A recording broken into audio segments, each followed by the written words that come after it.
Hello, my name is Xander Weaver-Scull. This is my exhibit, College to Fatherhood, a Retrospective. This exhibit spans the last 12 years or so of my life, going back to college where I was creating a lot of artwork, funnily about children and children's books, and the theme of children was very alive for me and kind of the magic that kids see the world through and imagine. And over the last decade, my artwork has evolved to many different areas, getting more into stencils and homemade inks and paintbrushes, and much more focused on animals. But currently in life, I have an almost 3-year-old and a 4-month-old at home. And the last several years, my artistic practice has shifted a lot from less so visual art and more into making music and playing music for my young ones, as well as more wood carving and things that I can do with them while adventuring outside. Please take a look at my art.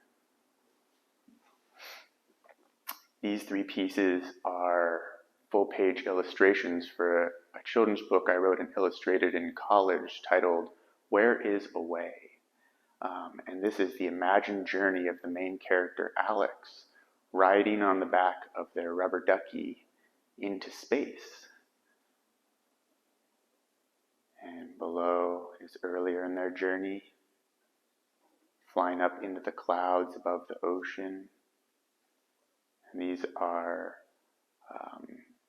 etching monoprints with a little bit of watercolor detail. So the watercolor is the color of the duck, and everything else is intaglio printmaking.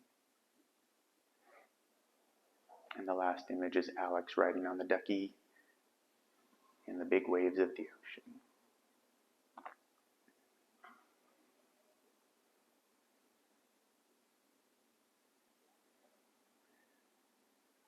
For me, printmaking was my first real transition away from oil painting and acrylic painting, and it freed up my creative practice immensely because I felt like I could do it many different ways, and it allowed me to not worry that I could somehow ruin a piece, knowing that I could make it again in some way. Now onto these 2 larger pieces. These are hand-drawn and cut stencils of these 2 birds, on the left being a blue heron, and all of the inks and paints are homemade paints made from natural pigments, and I use plum resin as the binding agent that holds these inks together from a plum tree in my yard. The black ink is made from pine wood. The greenish gray is from near Stinson Beach, for those who are familiar with West Marin. And the golden brown, I believe, is sourced from the Sierra foothills.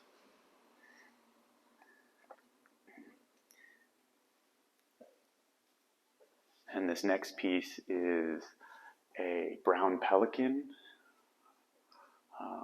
Similarly, the dark brown ink in this one was sourced from my backyard at the time in Lagunitas in West Marin, and also utilizes gold and green from previous piece.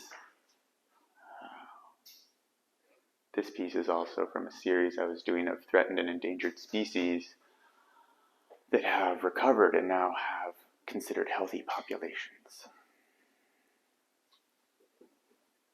Now this piece is the largest piece in the exhibit. It's a portrait of Robin Williams, and this piece has kind of a much longer story to it. It all began when the Rainbow Tunnel separating Marin and San Francisco was renamed the Robin Williams Tunnel, and my intention was to create this piece and actually go install it on the tunnel in the middle of the night. And was going to do that until I did further research and discovered it is a federally owned tunnel, and to be caught doing so would be a federal offense. And at the time, I was teaching art with many nonprofits and public schools, and it no longer felt worth it for me to risk teaching to install this. So it transformed into wall art in gallery spaces. This is also returning back to artwork in college. This is oil painting, kind of very much for me trying to create a piece that provoked the viewer to create the narrative within the piece, that it's kind of a dialogue for the viewer to see and kind of get to feel into what they think is happening, or just, I don't know, put themselves in the situation or get creative with it as well. And this was done in 2011, I believe.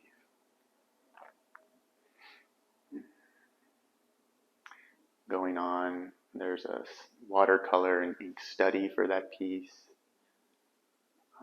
that I did first, kind of to imagine into that world a little bit.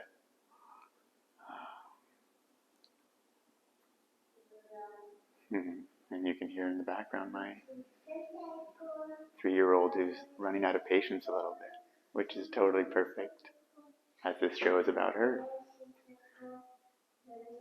This is an intaglio print with etching and aqua tint. Similar characters, similar balloons, and kind of just continuing to explore this concept.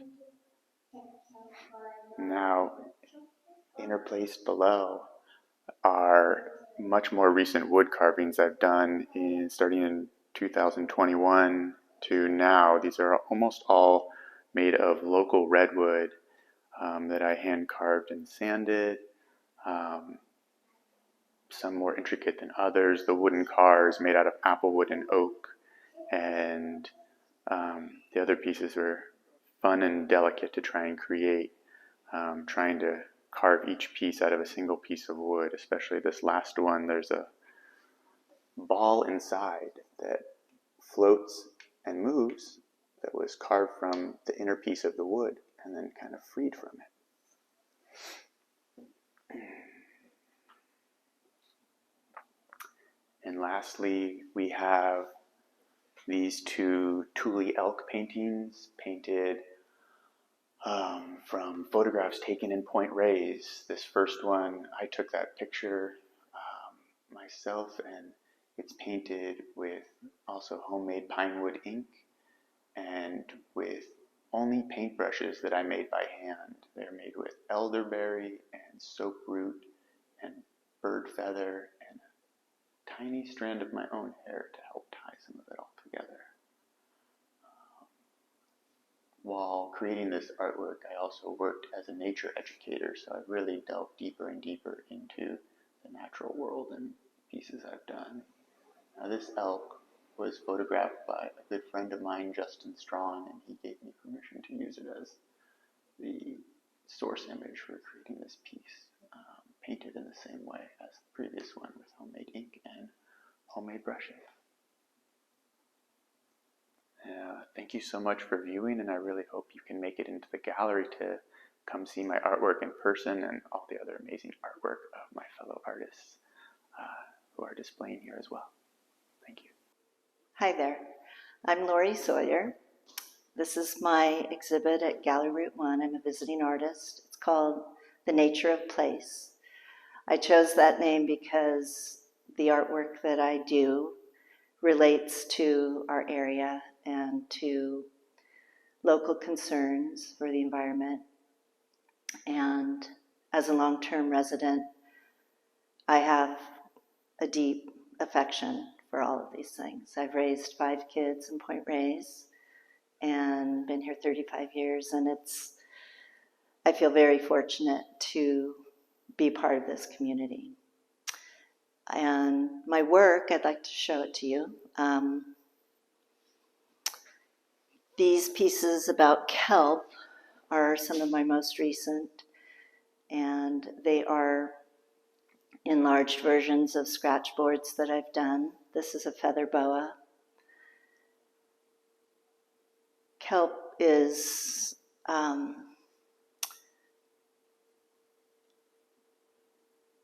it's a species that we all have grown up as beach walkers seeing, and when you see less and less of it, it becomes a concern. So as a citizen scientist, I would call myself, not a professional scientist. I've done this work this work over here is when I went back to school to do a scientific illustration degree, my second degree as a 59-year-old, and primarily to sort of change my work towards something that I believe in deeply that might make an impact on people, whether it's through beauty or just bringing awareness of these amazing creatures. This is krill. I worked with Cordell Bank Marine Sanctuaries on these pieces.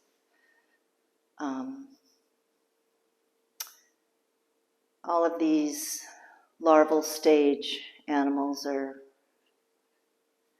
very impacted by the pH in the water, which is due to climate issues. And so crab and krill, these are crab larvae, are it's very important to just know they're at this stage for the vulnerable stage between when they're plankton to when they're about 2 years of age.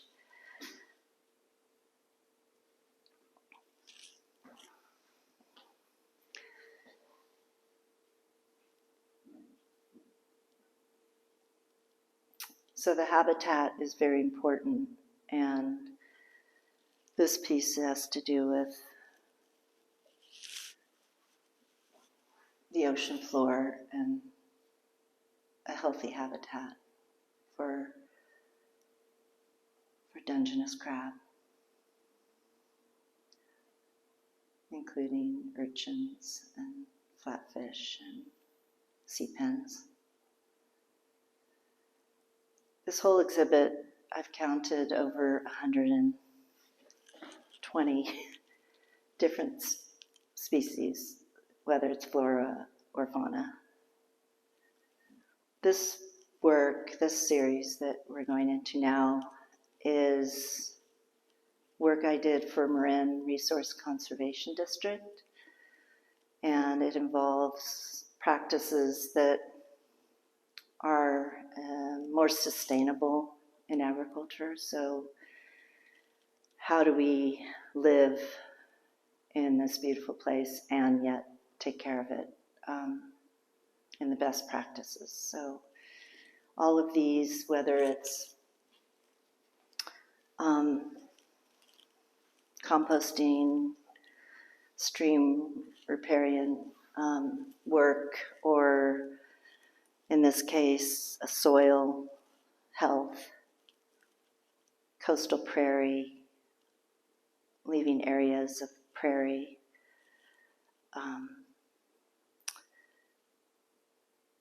all of these things are very important. And then on to the carbon sequestration cycle. And this one depicts photosynthesis and how the drawdown into the soil, and how all of these creatures are benefiting from this, but also we know that we benefit as well.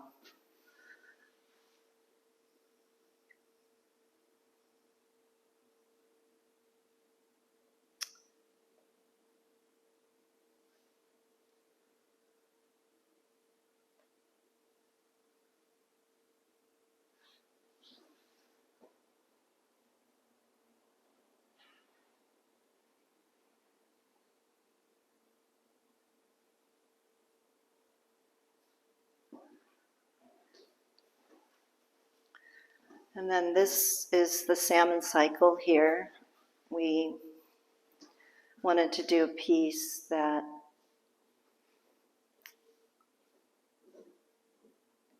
shows the intricacies of the coho. So there's the spawning and the eggs, and the smolt, and all the birds that are ready to,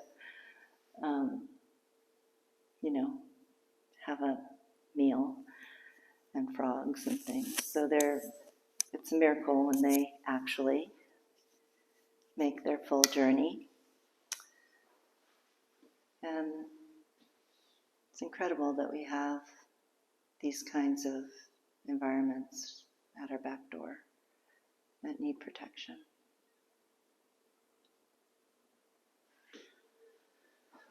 And then the hedgerow, which is one of my favorites. I'm actually from Kansas, and my family has a farm there that still I've had for hundreds of years, and they still have hedgerows, and I've been there and seen original prairie and these hedgerows that actually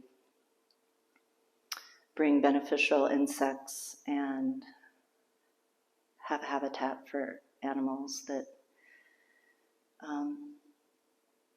actually create biodiversity and health to any sort of agricultural place. And this is my second version of a hedgerow, which is on the cover of a brochure Marin RCD put out that has been used throughout the Resource Conservation District community outside of Marin. And there should be some available here for you to look at, and if you get inspired to do your own hedgerow. These are pieces I did for Fibershed. I've done work on posters for their symposiums before, but these are actual botanicals depicting the dye plants that are used. They have these plants often at their gardens there in their learning center. And we did a whole wall of fiber and dye plants that hopefully will encourage others to understand about what kind of plants create these fibers, and what they look like. As a plant nerd, I thoroughly enjoyed this project. You can ask me any day to do plants, and I'd be very happy. These final pieces are on Nuevo Island. I know it's not as local, but it is still part of our island chains here. And my daughter and son-in-law oversee the island restoration on Año. And I did this piece to support their work and teaching about habitat and behavior and food and of all these 7 birds that are local to that island. This piece was something I did. You can see it at Miller Boat Launch. I did it with Noah and UC Davis, Bodega Marine Labs. It's about eelgrass and the importance of eelgrass and how it enhances Tomales Bay and how we need to be aware of our impacts on Tomales Bay. There's, I believe, like 30 species in this piece. I'm going to have everything identified so that people can go through and find the creatures, but it's such a rich area. We all need to consider protecting Tomales Bay. And this is just a sketch I did from a sketchbook in preparation for that piece.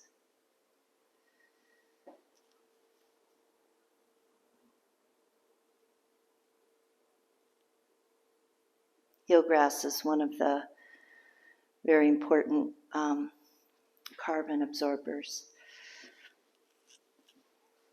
in our vicinity. Here's one of my favorite trees. Of course, I love trees. This is Black Mountain Buckeye. You can all recognize Black Mountain in the background.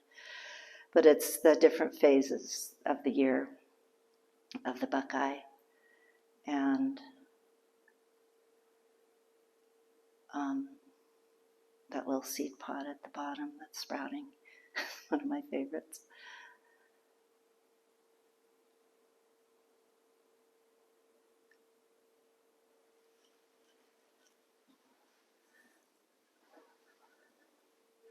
And then back to the kelp. I was in a show in San Francisco with 5 other women artists that were focusing on kelp, and the curator was really interested in seeing my work enlarged. So I said, please go ahead. And we ended up with this this bull kelp piece here that I think she was right. I think it helps you enter the piece and engage in it more when it's at this size.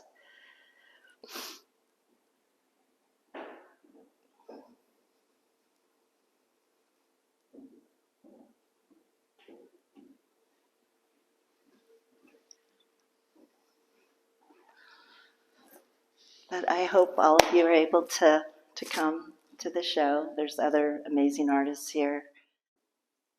Hi, I'm Morvitz, and I'd like to show you my small exhibition of artist books titled The Book and the Hourglass.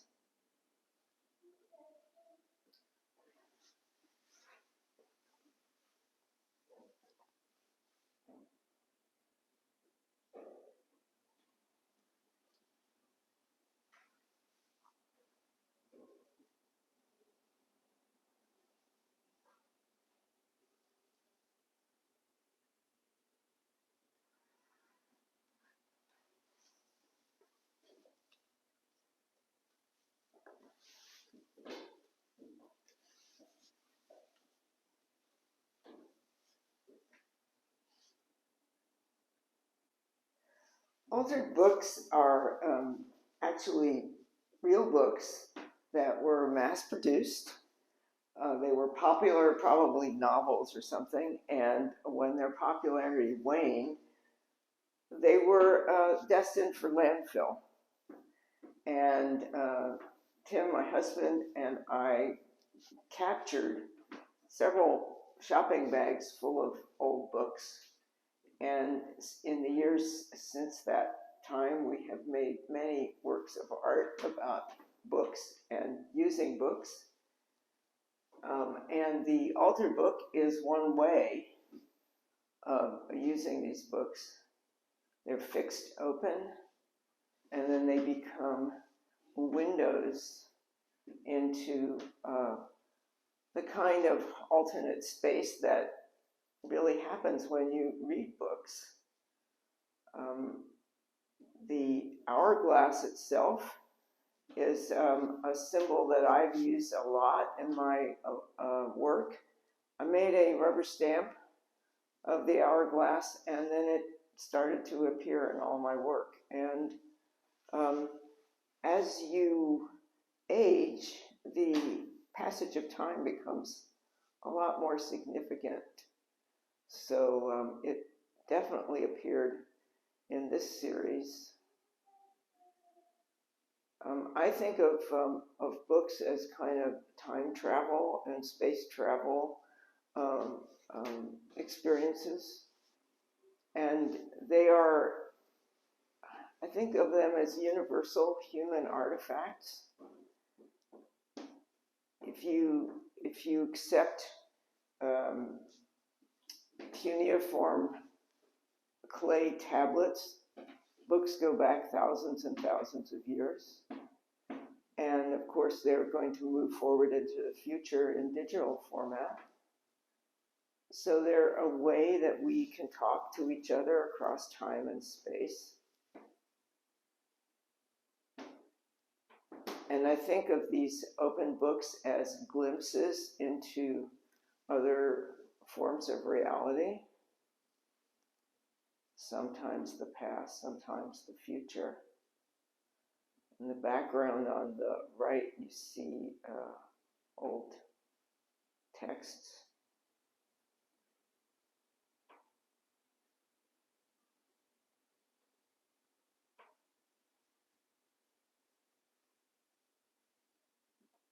I think of books and hourglasses as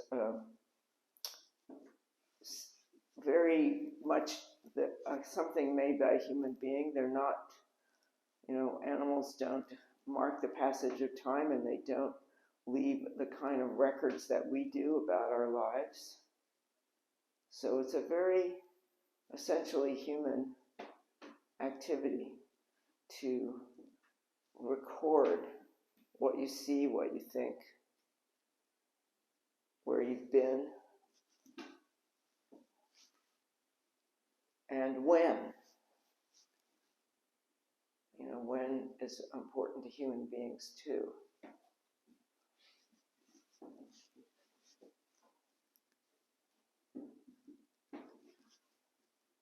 The book on the right with all the scribbles on it was something I discovered in a children's book many years ago, where a child had scribbled across pages, and it was shocking, and the energy was really visually exciting. And even as a kid, when I encountered this book, I recognized the energy that was, came out of the page.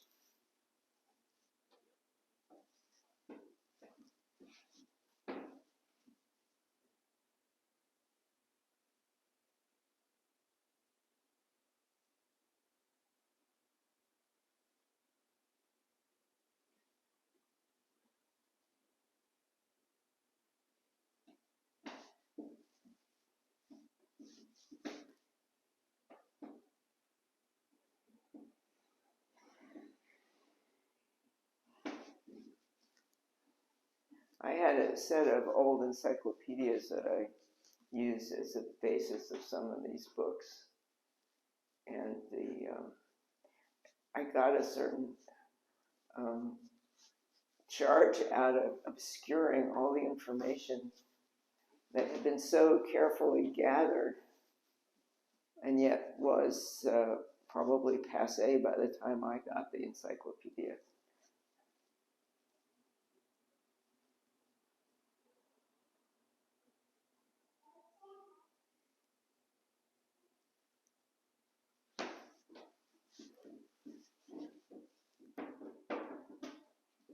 And I have to admit that some of these books have been in my studio a long time and have been repainted many times until I finally decided they were done.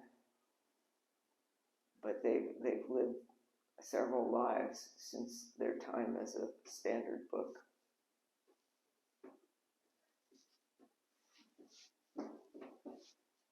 I hope you will come and see this show.